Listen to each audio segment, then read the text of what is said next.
बस ऐसा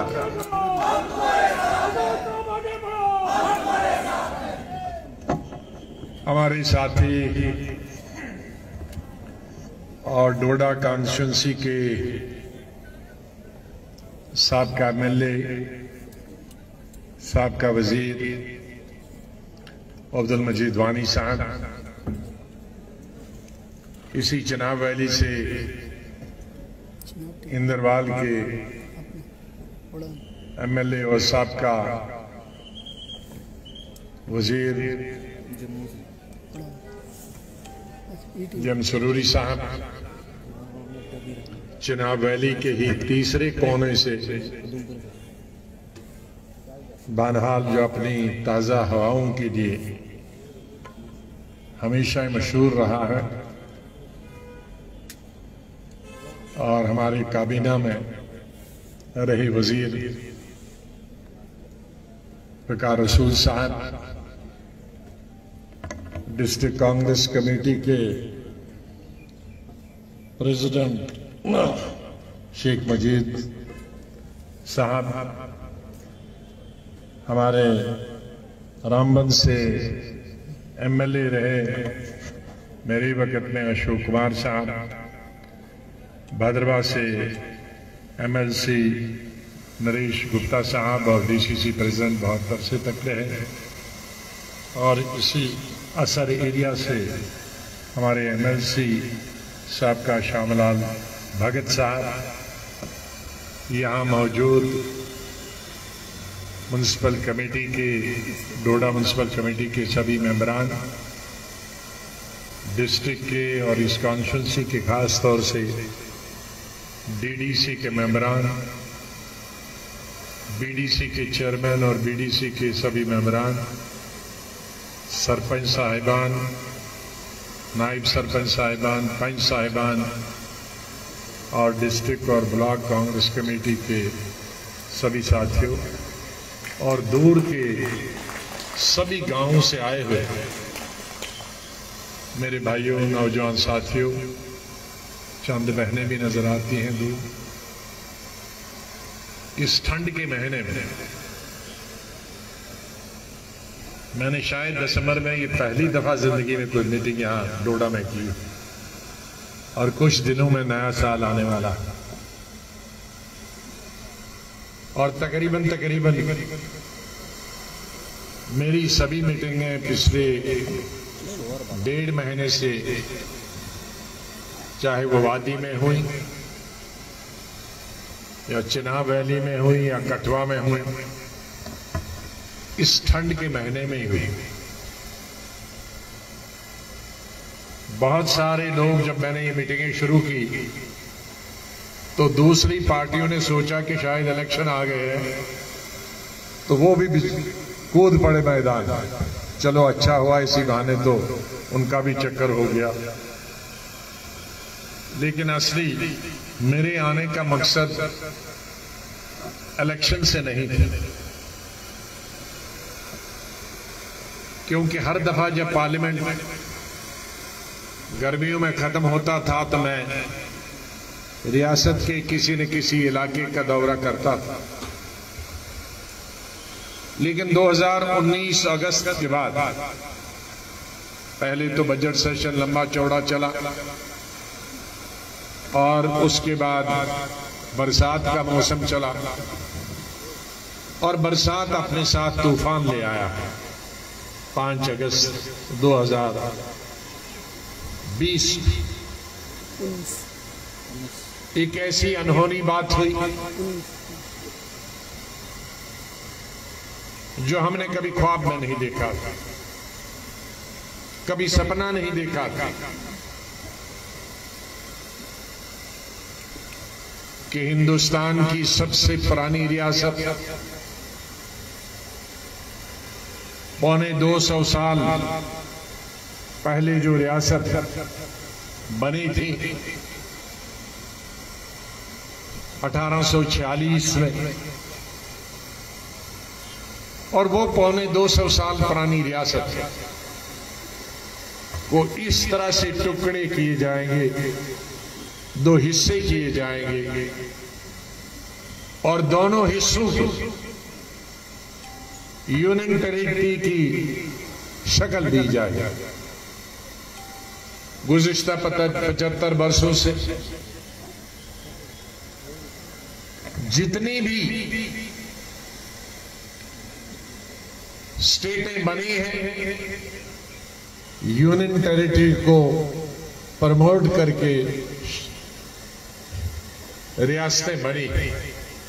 लेकिन हिंदुस्तान की तारीख में, आजाद हिंदुस्तान की तारीख में, ये पहली दफा हुआ कि किसी स्टेट को, और वो भी 250 साल पुरानी स्टेट को तोड़ के यूनियन टेरिटरी बनाए।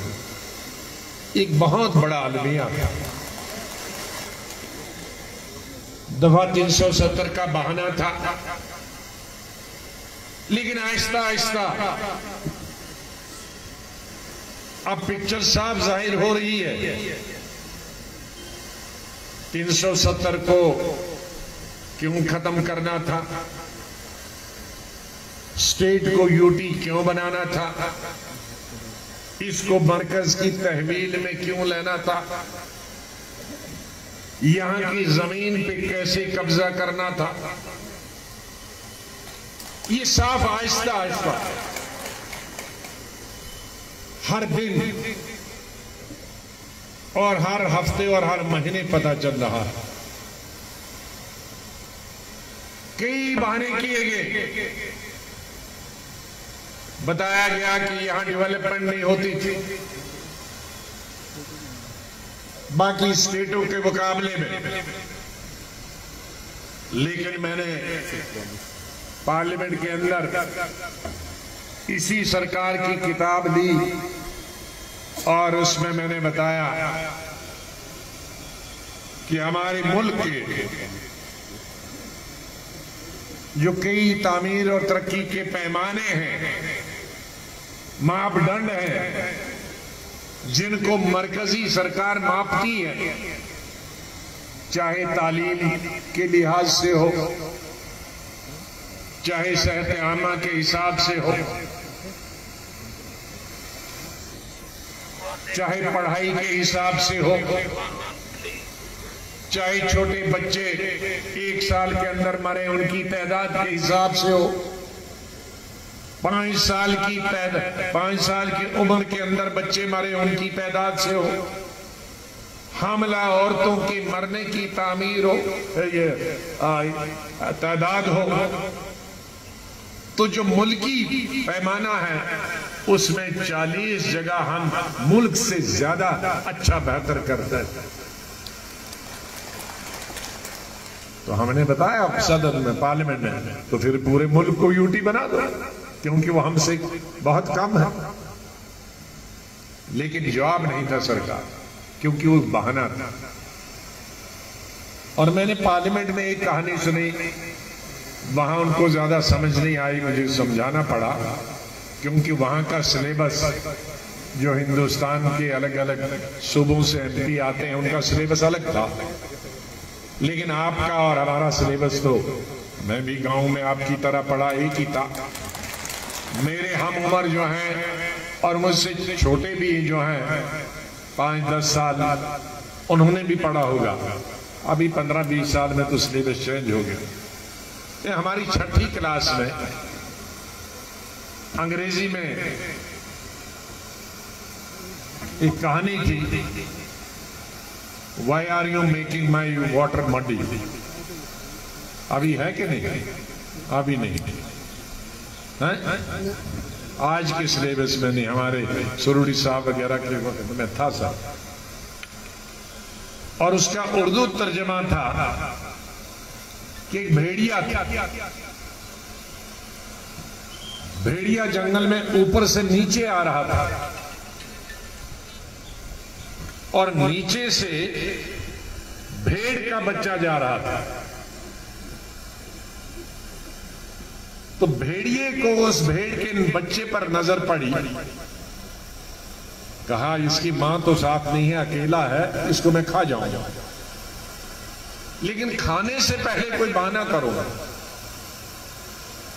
तो उसने मैं खाली अब उर्दू वाला तर्जमा ही उसमें बताऊंगा टाइम बचाने के लिए। तो भेड़िए ने उस भेड़ के बच्चे से पूछा कि तुम मेरा पानी खराब क्यों करते हो, गदला क्यों करते हो? तो भेड़ के बच्चे ने पूछा कि हुजूर पानी तो ऊपर है, मैं तो नीचे हूं, पानी तो आपके सामने से गुजरकर मेरे सामने आ रहा, तो मैं गदला कैसे करूंगा? गदला तो आप ऊपर से कर रहे हो, मैं कैसे इसको गदला करूंगा, मैं इसको कैसे खराब करूंगा? तो उसने कहा कि अच्छा पिछले साल तुमने मेरा पानी गदला किया, मेरा पानी खराब किया। उसने कहा हुजूर मैं पिछले साल पैदा ही नहीं हुआ था, मैं तो इसी साल पैदा हुआ, मैं तो 6 महीने का हूं। फिर कहा अच्छा तुम्हारे बाप या दादा ने किया होगा। तो वो लेकर जब कोई बहाने खत्म हुए तो झपट कर उस भेड़ के बच्चे को खा लिया। ये मैंने पार्लियामेंट में सुना है कि हमारी आपकी लड़ाई जो भेड़िया और भेड़ के बच्चे की है, आपने इतने बहाने बनाए, आपको जो नजर थी इस पर हमारी जमीन पर, और मैं पार्लियामेंट में बार बार कह चुका था कि आपको जम्मू कश्मीर की जमीन चाहिए, लोग नहीं, लेकिन मुझे कश्मीर के लोग चाहिए और जमीन भी चाहिए, क्योंकि अल्लाह ताला ने पूरी कायनात, ये जमीन, ये आसमान, ये सूरज, ये चांद तारे, ये खाने पीने की चीजें, ये फल फ्रूट, ये मेवे, ये दरिया, ये समंदर,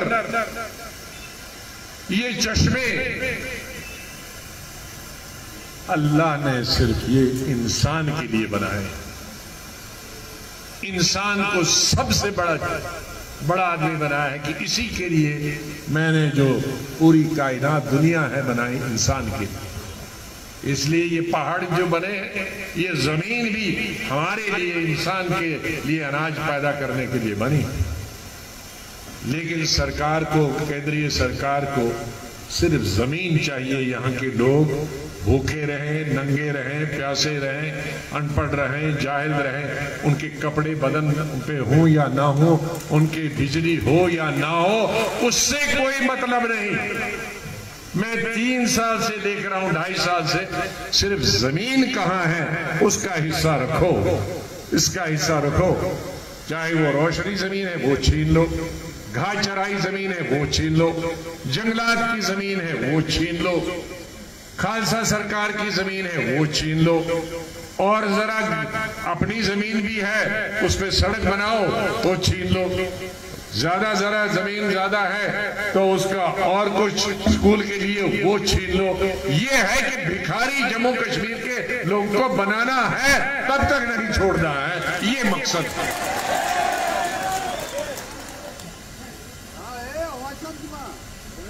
तो ये मकसद, और अभी आधे तो बन ही गए, अब सिर्फ कपड़े रहे, बाकी सब निकल गया। जमीन भी निकल गई, पैसा भी निकल गया, बीज का कारोबार भी निकल गया, अब कपड़े निकालने हैं बाकी, ये और सब कुछ कर दिया 2.5 साल में। और ये भी 1 आध साल में, क्योंकि दूसरे कपड़े लाएंगे नहीं, ये भी अपने आप गांव वालों के तो ज्यादा निकलेंगे, शायद शहर वालों के बच जाएंगे। तो चुना मन दफन वफन मस्त पे उनका जंगलन मस्त का, कोई इधर फंसेगा कांटे में, कोई इधर फंसेगा कांटे के। ये हाल है आज। मुझे अफसोस होता कि जितने दावे किए गए, जितने वादे किए गए, उनमें से एक वादा पूरा नहीं हुआ। इतने सालों में जो स्टेट की हालत बेहतर हो गई, सड़कें बनी, स्कूल बने थे, कॉलेज बने थे, अस्पताल बने थे, मेडिकल कॉलेज बने थे, यहां मेरे डबल शिफ्ट ट्रिपल शिफ्ट में हिमाचल के लोग आते थे काम करने के लिए, बिहार के लोग आते थे काम करने के लिए, दूसरे सूबों के लोग काम करने के लिए आते थे। डबल शिफ्ट और ट्रिपल शिफ्ट का मतलब था न सिर्फ सड़कें बनाना, न सिर्फ बिल्डिंगें बनाना। ये आपका हॉस्पिटल 300 बेड का मैंने ट्रिपल शिफ्ट डबल शिफ्ट में बनाया। ये स्टेडियम, कई सड़कें, ये लाल दमन तक 6 महीने में बनी और अभी 8 साल से 1 इंच भी नहीं बनी। लाल दमन के लिए बनाई थी, डोडा के शहर वालों के लिए कोई तफरीह की जगह नहीं है। और मैंने अभी सुना कि उस पर भी आर्मी ने कब्जा कर दिया। चलो खत्मी टंटा ही खत्म हो गया। वो इसलिए डबल शिफ्ट ट्रिपल शिफ्ट, अस्पताल जल्दी बने, लोगों को जल्दी उसका फायदा हो, स्कूल कॉलेज जल्दी बने, 3 साल के बजाय 1 साल में बने, हमारे बच्चों को तालीम हासिल हो, सड़क तो जल्दी बने, उसमें लोगों को राहत मिलेगी। लेकिन उसके साथ एक दूसरा फायदा जिसको हम बाई प्रोडक्ट कहते हैं अंग्रेजी में, कि मजदूरी हर आदमी को मिलेगी। जिसको पहली शिफ्ट में नहीं मजदूरी मिलती थी उसको दूसरी शिफ्ट में मिलती, जिसको दूसरी में नहीं मिलती थी उसको तीसरी में मिलती थी। यही वजह थी कि दूसरी सूबों के लोग यहां 24 घंटे किसी वक्त भी आके काम कर सकते थे। लेकिन आज हमारी रियासत के लोग दक्षिण मड़वा से लेकर पाडर से लेकर उड़ी से लेकर राजौरी पुंछ से लेकर मेंढर से लेकर वो लोग बाकी सूबों में जाते हैं। और उसका अंदाजा मुझे तब लगा जब कोविड की बीमारी ने पूरी दुनिया को घेर लिया,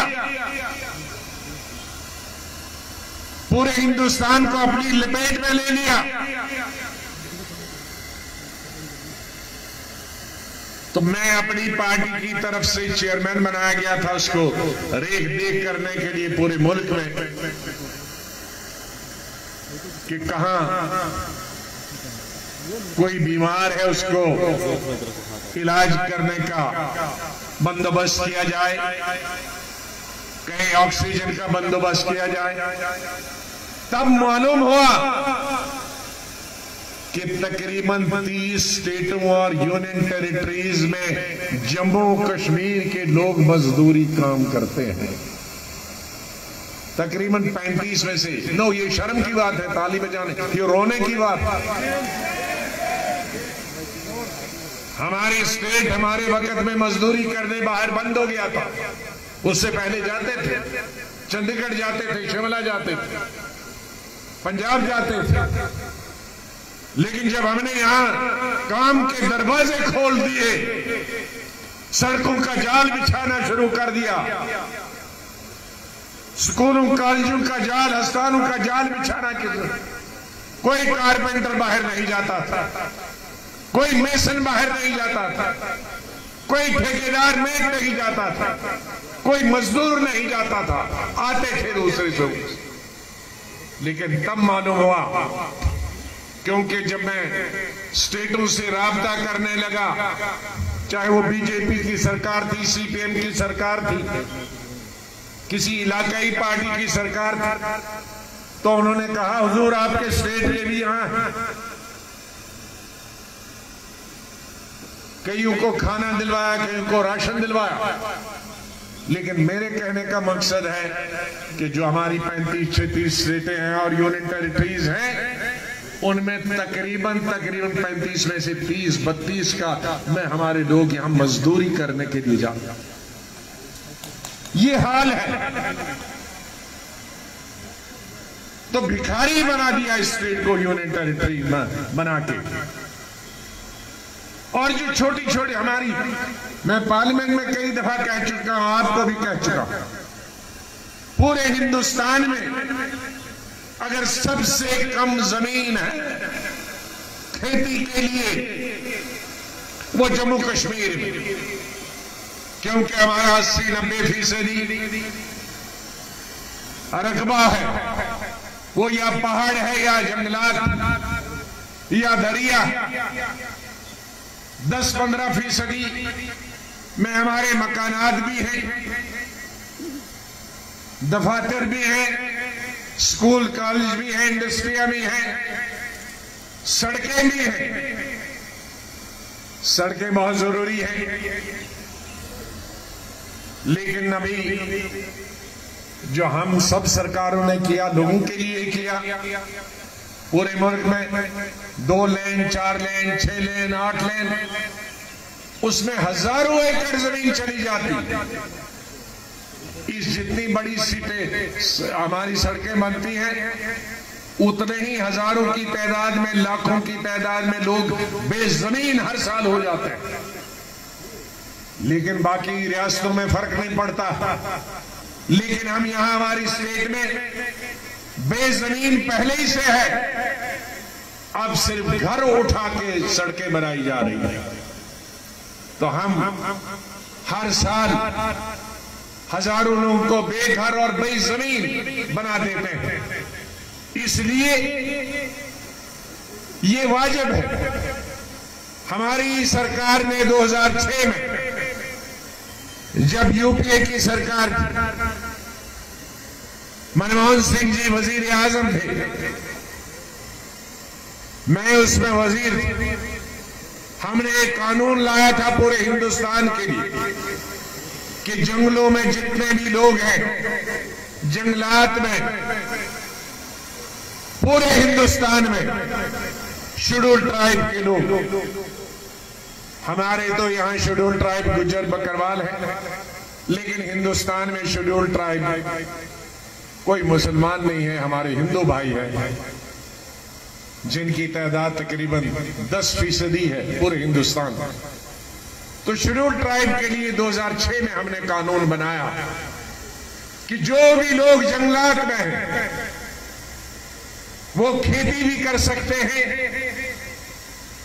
घास चराई में खेती कर सकते हैं, जंगलात में खेती कर सकते हैं, मकान बना सकते हैं, उनको पूरा हक। लेकिन वही आज गुज़िश्ता 2006 से वो कानून पूरे हिंदुस्तान में, और यूटी बनने के बाद वो ऑटोमेटिकली लागू जम्मू कश्मीर में हुआ, लेकिन यहां से तमाम शेड्यूल ट्राइब के लोगों को जंगलात से निकाल दिया, बेदखल किया उनकी जमीन और जायदाद से और घर से। आज मैं अभी कल ही एक डेलीगेशन मुझे मिला कठुआ डिस्ट्रिक्ट का, उनके जो 1947 में जमीन मिली थी बॉर्डर पे, सब मेरे हिंदू भाई, शायद एक आध गुज्जर में होगा, वो 1947 की जमीन भी छीन ली, अभी छीन ली। मेरी समझ में नहीं आता कि कौन सी दुश्मनी ये सरकार निकाल रही। गरीब बेघर हो गए, इतनी बेकारी और बेरोजगारी कभी भी हमारी रियासत में नहीं हुई। 2.5 साल से सब कारोबार बंद है, तिजारत बंद है, टूरिज्म बंद है, हैंडीक्राफ्ट का काम बंद है, इंडस्ट्रिया 70-75% कठुआ सामा जम्मू की बंद हो गई। तिजारत आज देखिए सिटी चौक में क्या है, आपके डोडा में क्या है, गांव में क्या है, हर आदमी हड़ताल पे है, बिजली नहीं है। क्यों? 18 साल से। मेरे वक्त में जब रहबर ज़राअत तुम्हारे पास आए कि हम 2 साल या 4 साल से नहीं हुए, हमने दूसरे दिन ही उन सबको लगा दिया जितने भी आए। आज रहबर खेल हजारों की तादाद में पड़े हैं। बिजली 18 साल से उनको पक्का नहीं किया। 3000 4000 पे कैसे गुजारा होगा? एक तरफ से तनख्वाह उतनी की उतनी है, पीएचडी के लोग हैं। एसपीओज का तो थोड़ा बढ़ गया था, लेकिन जितना वादा किया था उतना नहीं बढ़ा। तो सवाल यह है, तनख्वाह में 1 रुपया नहीं बढ़ रहा, लेकिन चूल्हे का गैस 400 से 1200 होता है। पेट्रोल डीजल 60 रुपए से 100 रुपए हो जाता है। दालें बढ़ जाती हैं, कपड़ा के दाम बढ़ जाते हैं, गोश्त के दाम 350 से 650 हो जाते हैं। तो ये आदमी खाएंगे क्या? घर इनसे छीन ले हो, जमीन से छीन ले हो, नौकरी से छीन रहे हो। एडहॉक अपॉइंट में थे, उनको निकाल दिया। तनख्वाहें बढ़ा नहीं रहे हो, टेंडर कर रहे हो बाहर के लोगों के लिए।